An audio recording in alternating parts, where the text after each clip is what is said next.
Hello and welcome to the Connected Yoga Teacher Podcast. I'm your host, Shannon Crow. My pronouns are she, her, hers. I'm a Canadian yoga teacher, mother, entrepreneur, and forever student who loves to ask questions. That's why I think podcasting is a good fit. I get to ask questions about yoga each and every week, and I'm so excited that you're here with me so that we can learn together. This podcast is being recorded on the land of the Anishinaabe, Odawa, and Mississauga people. And for me, it's really important that I continue to learn about this land, the Indigenous people who cared for it for so long, and the history and culture of my settler and immigrant ancestors. I have a little bit of exciting news to share with you. So in my area, 10 minutes from my home is Sauble Beach. If you haven't heard of it, it's the second longest freshwater beach in the world. And I'm so grateful that I got to attend a day of celebration there recently. So a little history note, and I looked these years up. I'm not good at what are the dates in history. But back in 1854, so almost 170 years ago, Treaty 72 was signed, and it took until the 1970s for the federal government to recognize that in 1856, so 2 years after that treaty was signed, the Crown improperly surveyed the land when it marked out the reserve territory for the First Nations people. And finally, it was recognized in the 1970s, but finally this year, on April the 8th, 2023, Saugeen First Nation won the boundary dispute. So this has literally been going on for generations, and it was just so great to be there in celebration with my family. And it was really such a nice time. I'm excited to see what's going forward. So the chief, Conrad Ritchie, was talking in different news articles, and I'll link to one in the show notes if you're interested. He was talking about the plans to work together with the town and how there will be more discussions on promoting community and helping the environment. And that just makes me really excited. Now, it's not all like a good news story. There's some people who are wanting to fight this and who are disagreeing, but I just want to highlight that this is a moment that I will not forget for so many reasons. One of them is that my daughter is a big Johnny Cash fan, and there was a Johnny Cash tribute band there. And also just to see so many generations of First Nations people at the beach. They offered free food or by donation food. It was just such a warm and exciting celebration to be part of. And I'm really grateful that I got to be there and see this day happen. Okay, let me get back into thank you for being here for this little moment in history time. I also want to get back to my usual intro and to today's episode. So I also work as the founder of Pelvic Health Professionals, a place where movement educators and healthcare professionals collaborate and learn the most up-to-date information regarding pelvic health. So if you would like to join us to learn, to check it out, visit pelvichealthprofessionals.com. I also want to say thank you for being here. As a fellow yoga teacher, practitioner, or entrepreneur, this podcast was literally made for you because I get how it feels to be out there in the real world as a yoga teacher. And this podcast is a place where you can connect other yoga teachers, ideas, and information. Today's episode is made possible by OfferingTree. I use and love this software in my own business because it automates everything. Bookings, payments, Zoom links, reminders, and so much more. And we have a special podcast listener discount code for you over at offeringtree.com/Shannon. So last week on the podcast, we talked about confidence. I gave you my list of things that I have found helpful as a yoga teacher who, as I mentioned in that episode, took an entire month to plan my first class. So yes, I know what it feels like to be nervous to teach. So I share what's helped me in that episode. You can go back and have a listen and share it with any new yoga teachers. And I'm really excited then today to continue with this conversation and dive a little bit further. I'm going to be sharing parts of a consultation call that I had with Lindsay McMurray. And it's been a while since I did one of these. I was looking back through the podcast and I used to share these more often. And I got thinking, I think I want to do this again. I'll talk about that more a little later in today's episode. But the way podcast consultation calls work, in case you're interested in applying for a podcast consultation call, I do these just like any consultation call, except that it's free. So it's an hour of my time. We focus on 1 to 3 challenges or questions or issues that you're dealing with as a yoga teacher. And I help as much as I can with my 20 years experience of being a yoga teacher, running studios, managing studios, being inside of yoga teacher trainings, leading trainings, and all the things. So like I said, I waive the fee for a consultation call when we're recording it and possibly using it for a podcast episode. And then once the call is done, it's up to the person who I was doing the call with for them to first say, yes, I'd be fine with you sharing all of this on the podcast, or maybe parts of it, but definitely not these parts, or no, not at all. I don't want it shared. And then I look at it and see, is it going to fit? So I have to be really honest here. A lot of these do not make it to the podcast because, when we do a consultation call, it might jump all over the place with questions. And it also might not be a common question that I'm hearing from yoga teachers. So it just might not fit, or maybe the audio's weird or whatever. But every once in a while, I get to share one of these on the podcast, and we get such good feedback about them because we're listening to a yoga teacher who's having an issue or a challenge in real time. So this is today one of those, instances where it worked out so well, the audio and the topic. And I want to say a huge shout out of thank you to Lindsay for just being so brave, for first posting a vulnerable question in the Facebook group. I'll link to that question in the show notes. And I also read it out in today's episode. And then for jumping in and saying yes to a podcast consultation call, and then ultimately saying yes, I can share it with all of you. And I've picked out some clips here, so you're not getting the full consultation call. There were some spots where I summarized, some spots where I thought, you know what, this is more private. This is more Lindsay's thing. I don't want to share it. But I'm really excited that you get to have a listen, because if you've ever felt nervous to teach, or if you're feeling scared to create something or put something new out into the world, this episode is for you. I'm excited that you get to meet Lindsay McMurray today, who is a certified yoga teacher who also trained in the Yoga for 12-Step recovery training and is now doing her 300-hour with plans to become a yoga therapist someday in a 1,000-hour program. Lindsay's yoga journey began when she was 12 years old, and it really created this place of solace during her battle with an eating disorder and then later in her teen years dealing with drug and alcohol addiction. This year, Lindsay celebrates 6 years of continued sobriety. She talks about it in our interview, and she openly shares her story about how yoga and the 12-step program were tools that helped her in these years. Lindsay's mission now is to extend the healing benefits of yoga to individuals who are in recovery. She wants to offer classes and yoga for 12-step recovery meetings in her community. She wants to collaborate with treatment centers and sober living homes. And she envisions someday opening a studio where everyone can access transformative services.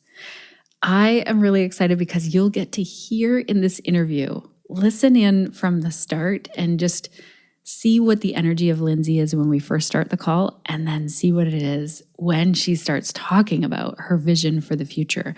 And I'm really hoping, and this is a huge nudge to you, Lindsay, I'm really hoping that we have you back on the podcast so that you can update us and tell us what's it like to teach within this specialty and to help people who are in recovery or trying to become sober in their lives. So this is a big nudge. Let's have a listen. Let's dive right into this call with Lindsay so that you can hear it.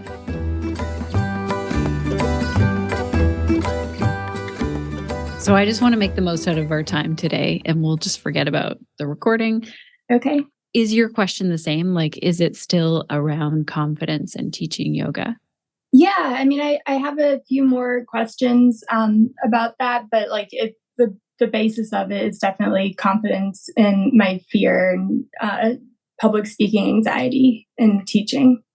Okay. So let me read like what you had posted and I just want to say thank you so much because Of course. this is something that I think, well, it's the most popular thing that we get asked about from yoga teachers. Yeah. And well, Um, it's, it's got to be a big thing. I know like social anxiety, public speaking anxiety are prominent in everyone. It's a pretty common thing to deal with, and so I'm sure the yoga community struggles with it a lot, and especially for new teachers, figuring out a way to move past that. For me personally, it's been holding me back from starting my career as a teacher, and it's something I've struggled with my whole life. I didn't think it would crop up with yoga because that's like my passion, it's my everything. But of course it has. And so I wanted, some insight on it from anyone else who's gone through it or gotten through it. yeah. Well, I want to also say like myself, so the very first, I'm actually putting a podcast out about this. It was thanks to your question, that thread, and like knowing this is one of the biggest challenges. So it'll go out soon. But I talk about in that episode how I planned my very first class for a month. Like, I'm Yeah. not joking either. So I get it. I feel it. Yeah. So you wrote, I'm looking for some advice on how to work through my severe teaching anxiety. I create and practice my sequences. I know all of the poses inside and out. I've been practicing for over 15 years, but when it comes to teaching a group, I just freeze. My mind goes blank. I can't remember the pose names, cues, or transitions. I forget the sequence I planned, and I completely sabotage the experience for my students.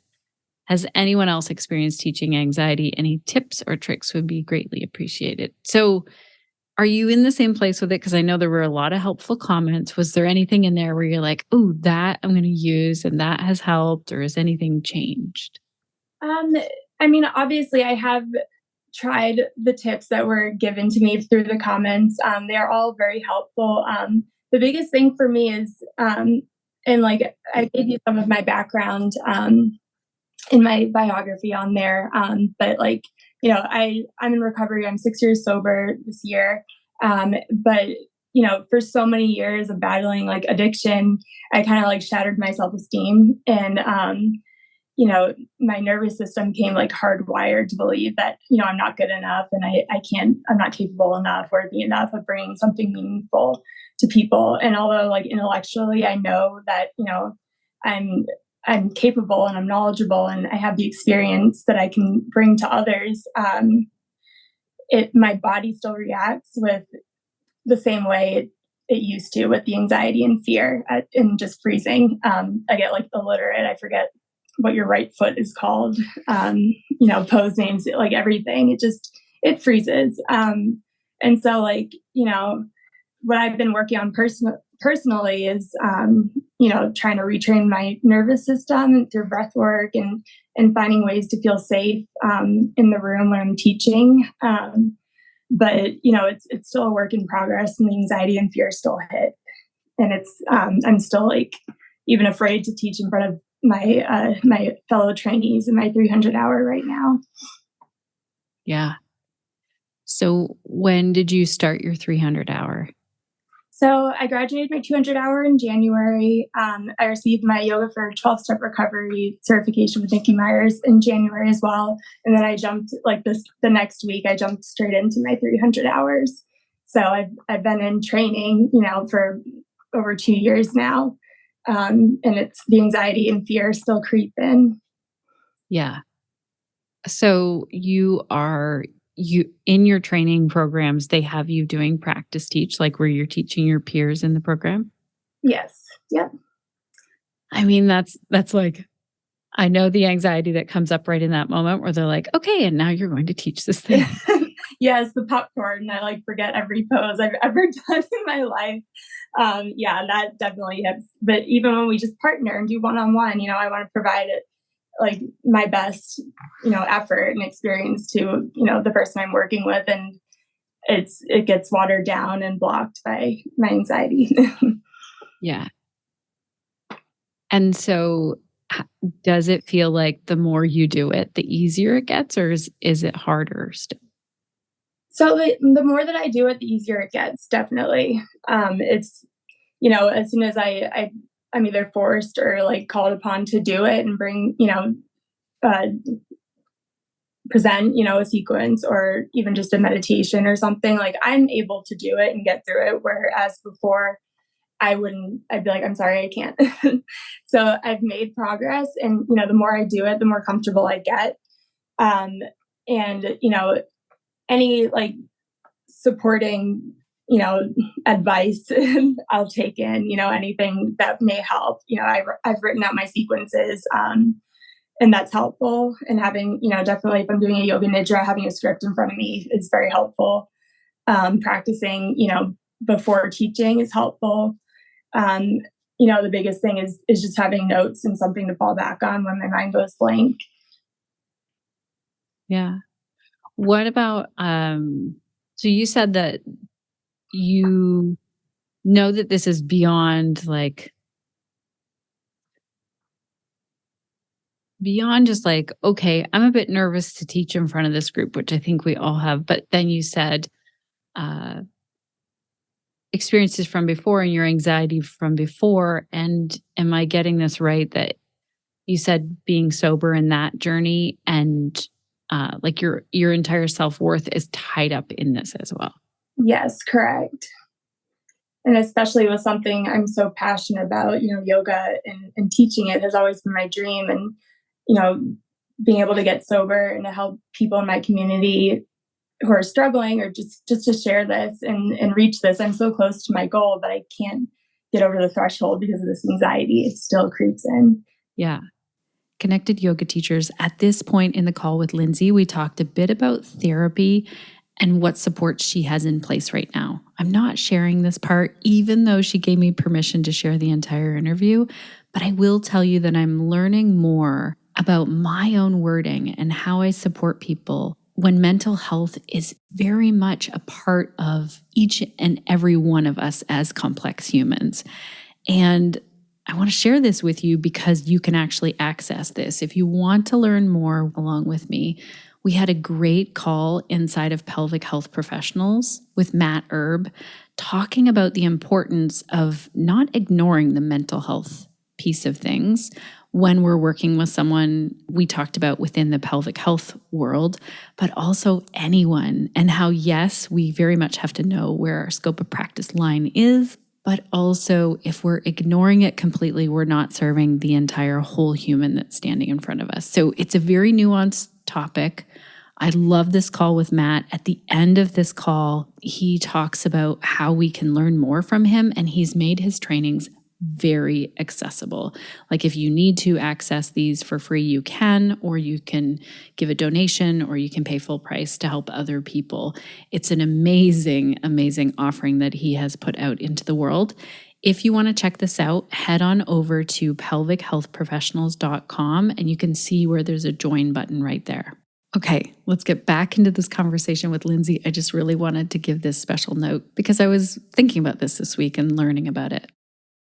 Can you remember a time when you were teaching when you were like, oh, everything is working? Like I feel like I've got this and I'm sharing it and I feel like I'm in it instead of fighting. Like your words were, I don't want the anxiety to get the best of me. You want to share that. Is there a moment where you felt like, yes, this is it? Yeah. I mean, when I was in my 200 hour, I had done my training program. It's with Murray Yoga here in San Antonio. And so she offers these one-on-one mentoring sessions once a month. So I usually go over to her house and we regroup and talk about anything I'm struggling with or need to work on. And so, I was saying, obviously the teaching anxiety and so the first time I brought that up, she had me plan out a sequence and teach it to her the next time we met. And I did that and it went perfect. I mean, everything was perfectly fine. I felt safe. I felt confident, and the it went smoothly and everything that I had planned. And actually, like I didn't even after the warm up, I didn't even need to use my notes. I was able to just flow through, and somehow it changes when it's a group of people. Okay, so a group feels more like the anxiety is higher for a group than it is one-on-one. Right. Have you been teaching group classes since your 200 hour? I have not, because of the fear of my anxiety creeping in. Have you been teaching one-on-one sessions? I have not. I haven't started doing any teaching since I received my certification, just out of fear. And so that's what I'm searching for, is, some solutions and something to hold on to so I can start out on this journey. It sounds like you're putting a ton of pressure on yourself to like deliver this perfect class.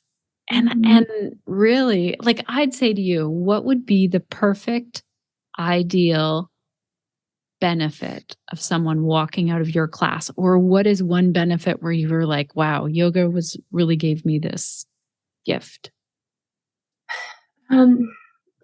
Freedom, liberation, peace, ease, coming in. For me, a yoga studio and coming to a yoga class, it had been like my safe place. Like, I'd walk into the room and, like, the warmth and the smell and of the rubber mats and just, sensations like that, the music, all of that coming into play. I'm able to just, like, strip free from whatever I'm going through that day and leave that, outside the door and be this person who's focused on self-care and discovery and embodiment in myself for just 1 hour.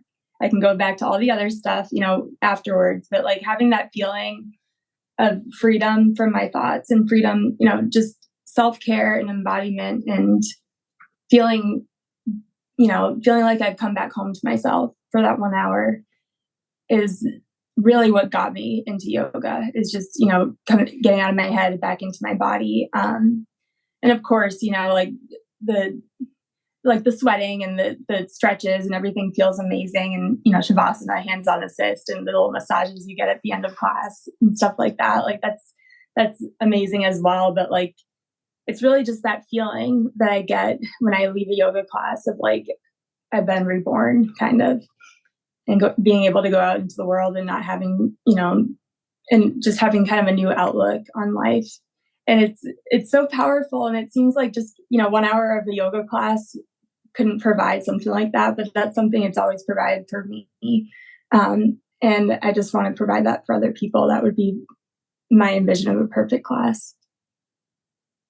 That's amazing.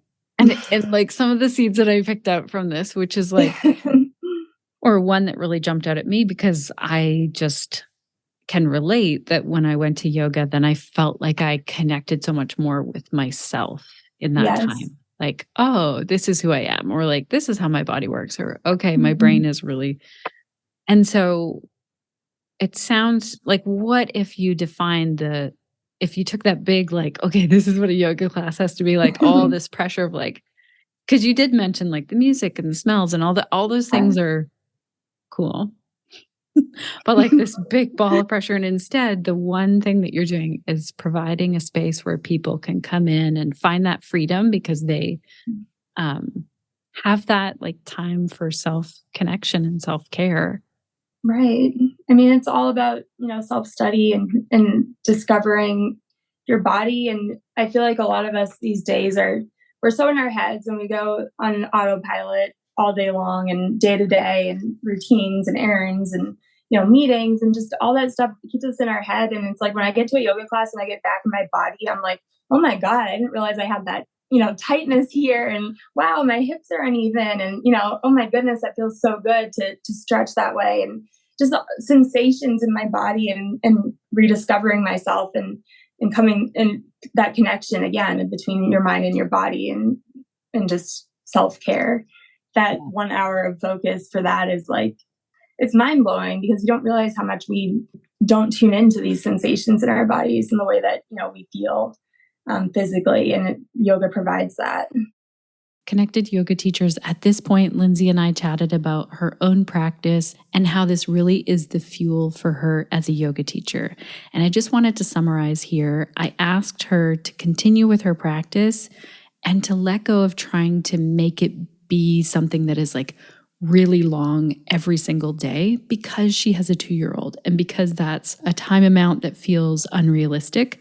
So we talked about having a regular daily practice that's shorter instead of, a huge long practice every once in a while. Is it possible right now to sign up to teach?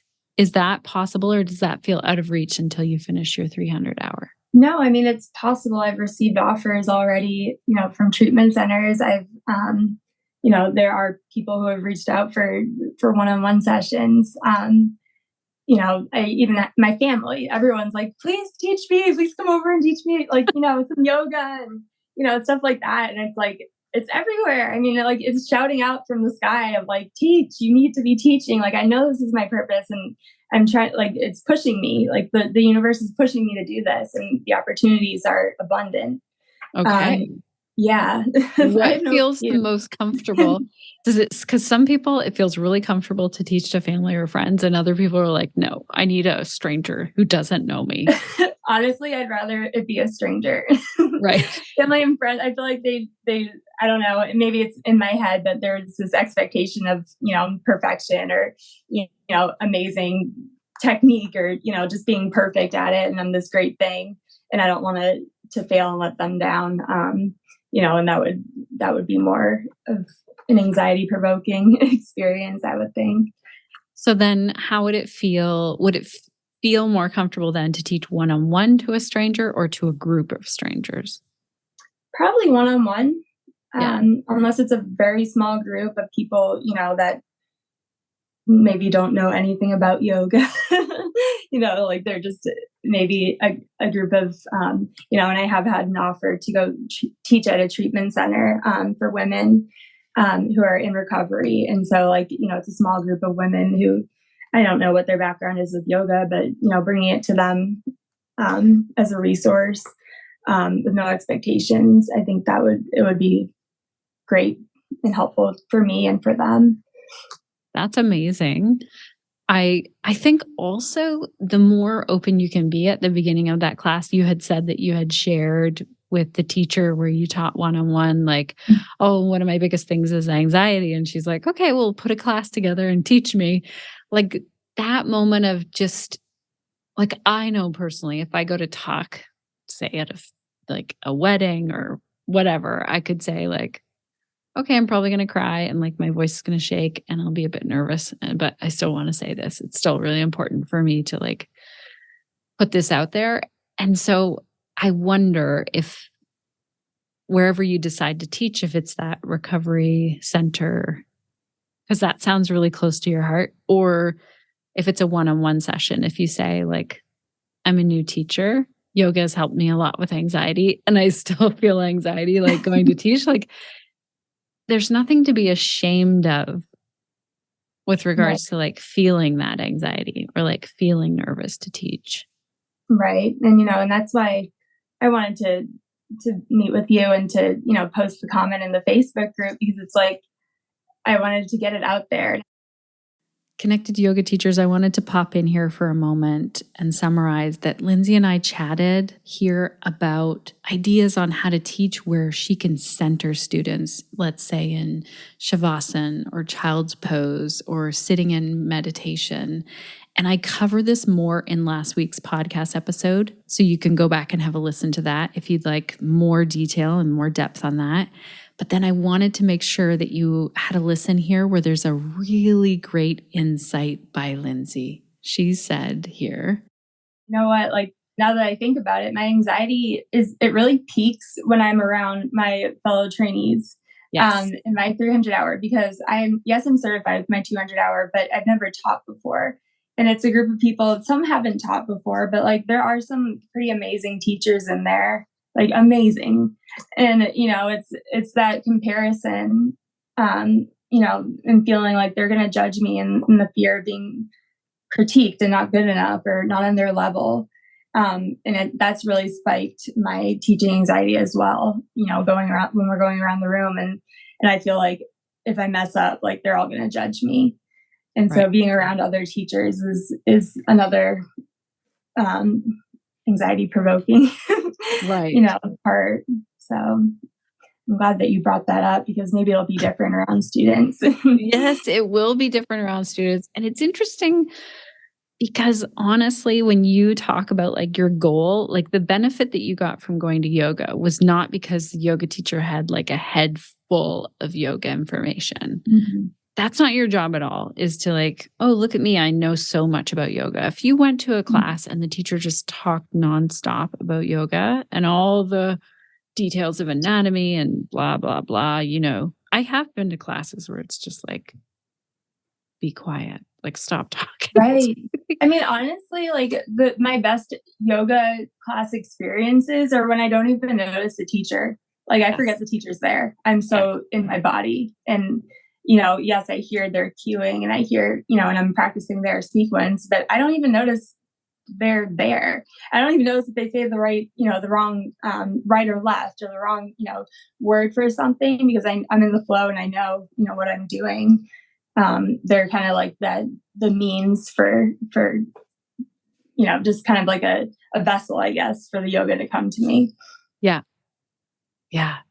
So I would focus on that, especially when you're teaching those teachers. Like really, you've put yourself into a place where you're forced to teach Right. 100 And hour it's like yoga. it's been 2 years of that. So maybe that's, a factor of it. Connected Yoga Teachers, I'm popping in here for a moment to tell you about something really exciting that is actually happening today. If you're listening to this episode on Monday, June 5th, 2023, well, first of all, I have to say thank you for being a regular listener who's excited for our newest episode, who's subscribed, getting the download the Monday the episode releases. And this is an exciting thing that I want to tell you about. So OfferingTree is doing a free webinar today. They do a lot of these for yoga teachers, generally like 1 or 2 a month. And you can visit offeringtree.com/webinars to see what's coming up next and to see what replays you can watch, and especially if you missed today's event that they're doing. So they're doing a webinar called Common Mistakes on DIY Websites and How to Avoid Them. I'm really excited because I've always had a DIY website. It's not an easy thing to do. And I'm really excited that we get to learn from 2 creators who helped to put together the OfferingTree templates. So these are website designers who really know what they're doing, Angela Seeley and Rachel Papernick. And this webinar is for you if you've ever wondered, like, how can I make my website look more professional? Or what can I do that's like a quick win for my DIY website? Or how do I know if my website is actually working for me? How can I get more conversions or sales from my website? How do I get more traffic, more people showing up to my website? How do I grow my email list? And when do I need to make the leap and hire a designer? That's a great question that I'm kind of looking at now that I look at this list of questions. So if you want to sign up for this webinar, there's also time to ask Angela and Rachel live questions, which is really exciting. I love that OfferingTree does these live. Yes, there's a replay, but when you attend live, you get to jump on board for the live question time. So you can go over to offeringtree.com/webinars to access this. I'll also put a link in our show notes for this direct one. And then if you're looking for a software that is going to automate and simplify your business, I cannot say enough about OfferingTree. There's a free trial. If you decide to sign up, we have a discount code for you because you're a podcast listener. That's over at offeringtree.com/Shannon. And I have to say, I'm just a huge, huge fan of OfferingTree. I use it in my yoga business. I also use it to book podcast interviews. Just this week, someone told me, oh my gosh, I love how there's a text reminder sent out. That's because I use OfferingTree. Okay, let's get back into our conversation with Lindsay and dive more into what do we do when we're feeling that teaching anxiety as yoga teachers. So another thing that I did, this is before phones were as good as they are. So I actually had to buy something to do this, is I would record myself teaching. So now it's so easy to do that. You can record the audio of you teaching. So I'd get my sequence all ready. I would record it as I'm talking through it. And then I would do the practice like I was the student and just really feel like, okay, what does that feel like? That's a fantastic idea of like experiencing it through the lens of the student, you know. just recording myself teach and see how I receive it. Connected yoga teachers, I wanted to make sure to include this snippet of audio for you to listen to here, where I share the anxiety that I felt before starting the podcast. And then Lindsay talks about her fears about teaching at the treatment center. So have a listen to that. Starting the podcast was huge for anxiety. Like every self-doubt feeling came up. Like, who am I to do this? I'm not like a world-leading expert in yoga. All kinds of thoughts came up. And what got me through that was thinking like, I'm here to help. Like I knew I wanted to help yoga teachers. I knew that they had questions I wanted to help answer. And so it was like when the fear was a little bit smaller than the message that I wanted to get out there. So if you thought about going to teach this group, this women in recovery group, like it would be pretty easy to set that up then. You just have to call them and say, yeah, I'm willing to do it. Yes. I'm waiting. I actually have a voicemail on my phone that I haven't responded to yet or called back because, and I actually hoped, talking with you and getting suggestions, like maybe there would be something to help me give her that phone call.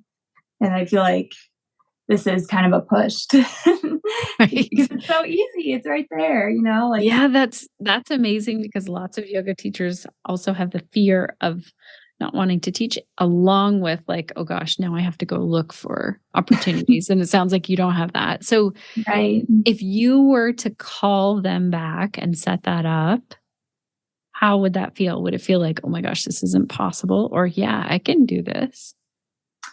I think that I'd be able to do it. I think the biggest, the hardest part about it would be maybe the day before my first class, like and walking in there and feeling out the room and not knowing, if these people think yoga is just some woo-woo thing or, what their reaction is going to be to something that, I'm giving them, fear of judgment. So. What if you're just really open and honest with the group at that point? You can be like, maybe you think yoga is this woo-woo out there weird thing. And who knows, like maybe you thought that at some point but then I think the power is going to be in sharing your story, like in saying, here's how yoga helped me. And like, I know what it's like to be in recovery, or I've been sober. Did you say it was 6 years that you've been sober? Yeah, I've been sober 6 years. Yeah. So being able to say that and talk about like, I don't know, those are the things that you would be able to talk about with regards to yoga. Right. And then imagine if even one person in that group felt like they had a little moment of more connection to themselves or that freedom that you talked about. Like one person, it wouldn't have to be the whole class of people. I don't know. It can make such a difference. Yeah. I mean, even if one person felt that way, I would feel like everything was worth it. And, I'm fulfilling my purpose. Yeah. And then the ripple effect of that. So you have a 2-year-old, you said? Yes, I do. And so imagine if some of those women have, loved ones that they're caring for, or children that they're caring for, the ripple effect that can then have if they start to feel like, okay, I'm more in touch with like what's actually going on in my body, and using that as well as like a support. Right. I mean, it's not just touching one life and, one person. It's really, bringing yoga into every aspect of their life, and the effects of yoga can be so beneficial and, for everyone. Everyone could be affected by, just one class that I've been so afraid to teach. Right. Connected yoga teachers, this is the moment. Listen to how Lindsay starts to light up here when we get talking about her big why for doing this work. My hope really, my goal, long-term goal when I graduate from this training, I want to go into yoga therapy and get my 1,000-hour, certification with that. And the program I'm in right now is it's a path towards that therapy program. That's amazing. I saw quite a shift just watching you and listening to your talk of like, this is where I'm going. Like I'm Yeah. going to do this. So you definitely have like the drive and the vision and the reason, like the people that you're helping and how you're helping. So I'd keep coming back to that. Like there are going to be tough days. There are weird classes and there's weird things that happen and like things that, I mean, like the craziest things happen in a yoga class. You see it all. right. I remember teaching at a church and like the minister came down to get his lunch and he stepped over everyone in Shavasana. Oh my God. In Shavasana. Like, oh my goodness. I was so horrified. Like I was so worried. I get so worried that my students are going to have a bad experience there. And they were, that time, I don't think anyone even noticed. I've had other weird situations where like a student was doing push-ups at the front of a class. It was a male student and he'd never come to class before. And he was doing push-ups during Shavasana. And I was like, oh no. Happening? So, but yoga like teaches you to roll with those things and just kind of like, okay, this is interesting. Yeah. And I mean, like going off of that, like what if something like that's another thing that like, am I prepared to handle, a situation that I'm, that's out of the ordinary or unexpected? What do you do? I'd say you have a 2-year-old, like they can't get any wilder than that. Yeah, right. I'm always on guard. And you're just like, no, don't eat that dirt. No. Right. Like, yeah. Please put your clothes back on.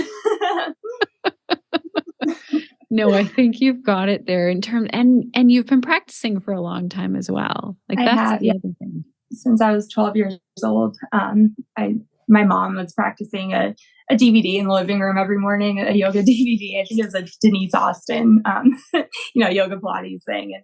And I was on my summer vacation, I think like 7th grade maybe. And it looked interesting. So I decided to start doing it. And, after the first few days of doing it, I was hooked just from that. And then I started, going to studios, and it's been a big part of my life since age 12.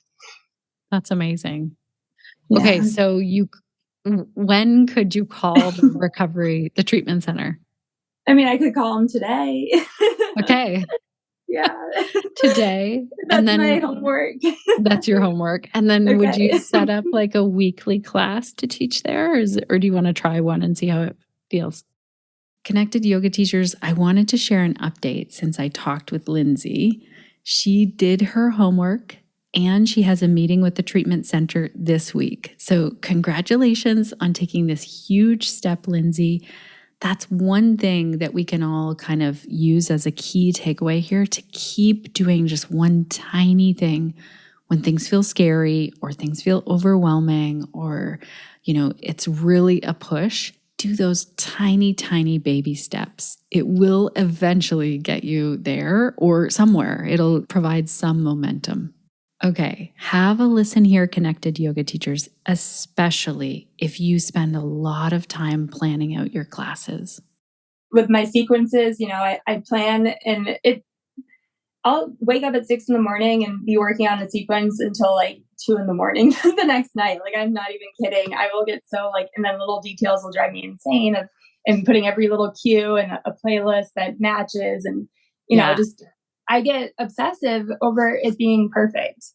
And that perfectionism, it ends up getting the best of me, because that makes me more anxious of having, all these little things that I like, details and perfection in my sequence, is kind of like, it's kind of unattainable and I'm unable to remember everything when the time comes. What if you created a sequence because you've put so much work into it and then used that same sequence for every single class?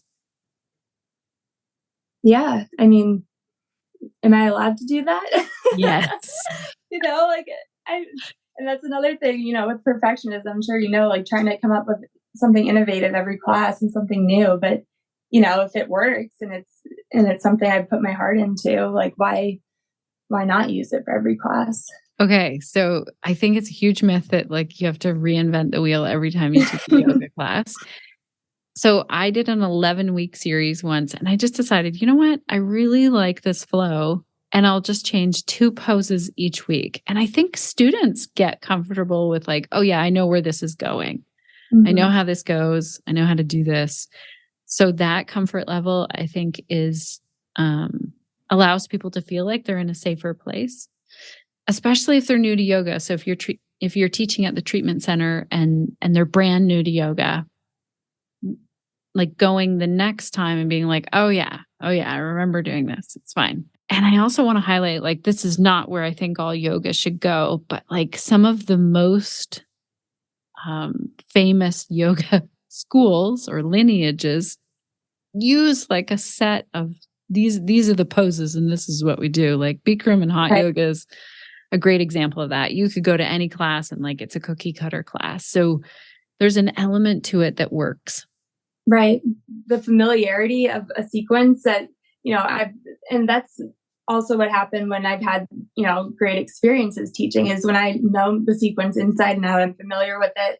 It's something that I love to practice and, something I've done for years, that I don't even need my notes for. I can just shout out the cues for that. When it comes to something new, putting in a new, different kind of salutation or a different, crazy pose. And I can't think of the cueing because I haven't done it enough times to, to properly instruct it. That's a big part of it as well, is being familiar. Yeah. Oh yeah. That's huge. So I would say do that so that you're not, because that perfectionism will like eat your life up with time. Like I know what it feels like to take a month to plan a class, or to take a whole day, or like think about it throughout a week. And I'm the type of person where if I'll do this with all kinds of things with work, like writing an article or putting a podcast together. It will take up so much of my time if I allow it to. I have to kind of be like, all right, you know what? I've got to put this together in like 30 minutes or 60 minutes. And so I would do that flow, like write out the flow, talk it through, record it, and then do it kind of with that. Okay, let's say I'm a beginner student and I'm in the treatment center. How might it feel? Okay. Yeah, that sounds like a great idea. I'll definitely do that. And then keep me posted. I want to hear how this goes. Yeah, I'm excited, and it's also, being able to be public about this, like, and open about it. It's like, now I really am pushed to do it. I got to do it. And being able to follow up with how things go will definitely help to get them there. At some point down the road, I don't know, I have this idea that you're going to come back and chat with me on the podcast of like, here's how to teach yoga for recovery. I hope so. That's my dream. Okay. Well, I want to provide that to you. I can make a promise for you that I'll be back. So is there anything else that you think would help you? Just your Facebook group, the community on there is an amazing resource and has been very helpful, not only with like my anxiety, but just, starting my new path as a yoga instructor, just having a fellowship of other people who are, in the same industry as you and going through all these like different issues and seeking advice and companionship of, just fellow people who get it, like a lot of us in the yoga community, like there can be big communities of yoga, but like for me, for example, like there's not a lot of other instructors in my area. Like my training is fantastic for community. My instructor is amazing, but like after graduating, like where will I be? Like your group has been an amazing resource for me, and it gave me, confidence to ask the question and seek advice, and it's very helpful. I'm so glad. I'm so glad, because that's the whole reason the group is there, is that I know how it feels to like leave teacher training and be like, oh my gosh, now what? Yeah, it's like, but it becomes like a family, and it's like, who can you ask, for advice that's not going to judge or critique you? And I just think that's fantastic, and it's an opportunity for us to, also get experience and advice for like issues that we haven't dealt with yet that other people are going through, so that I'm prepared in the future. I think it's amazing. Like, I thank you for creating that group. Oh, I'm so glad. I was thinking too, you don't really need this because you have the you have the opportunities in your community to teach, but other teachers who are like, oh my gosh, I'm afraid to teach and I don't know who to teach. We could in the Facebook group, like start a thread of like, who is a beginner teacher who wants to like share a yoga class with someone on Zoom or a few people on Zoom? And would that be helpful? I think that would be really cool, actually, like almost like some sort of an integration session of, maybe a monthly thing. That would be so cool. It's not like in person. It could be over Zoom or, whatever format. But I think that would be really cool. And actually having face-to-face like interaction with these people in the group. Yeah. That'd be neat. I mean, I'd join you it. can only do so much. I think I would make a post to be like, drop it here if you want to be connected with each other, and then find some people in the comments who are sort of in your same time zone or something. But right. I'll definitely, maybe I'll even put that on the podcast as well, because that's a good idea where we could help a little bit more. Definitely. Because, you're not alone in this. Oh my gosh, there are so many yoga teachers that feel the same way. Right. Just posting that to the group, my question to the group, and having all those comments and all these suggestions and people being helpful and really supportive. And I read through every comment and I appreciate, everything that everyone suggested. And it's definitely going in my toolbox of resources, to use when this crops up. Yeah. So definitely I love the group. If this helps at all, I was super nervous to put the podcast out there. What if I wouldn't have? Like, the Facebook group wouldn't exist. Mm-hmm. I get emails every single day from yoga teachers.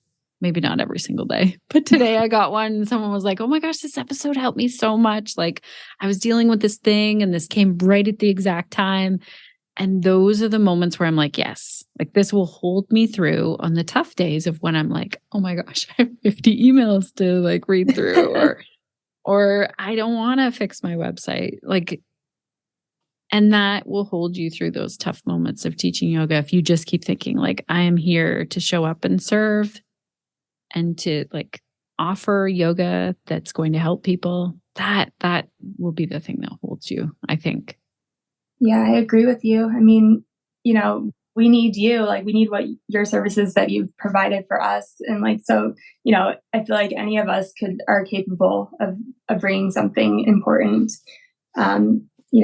to others. Yeah. And there's people who like, don't like podcasts and don't like my podcast, want something else with the yoga podcast. And that's totally fine. Like, I am not here to help every single person on the planet. And that's what yoga teachers need to remember. Like, Right. Yeah. Okay. Well, I want to hear an update when you call them. I want to see how that goes today. So send me a message on Facebook. I definitely will. Thank you so much. Yeah.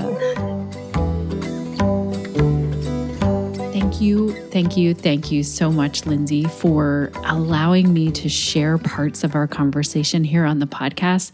Thank you again for posting this very vulnerable question in our Facebook group, and for also highlighting that sometimes when we are feeling the scary thing and we put it out there into the world, it can feel less scary just by doing that alone.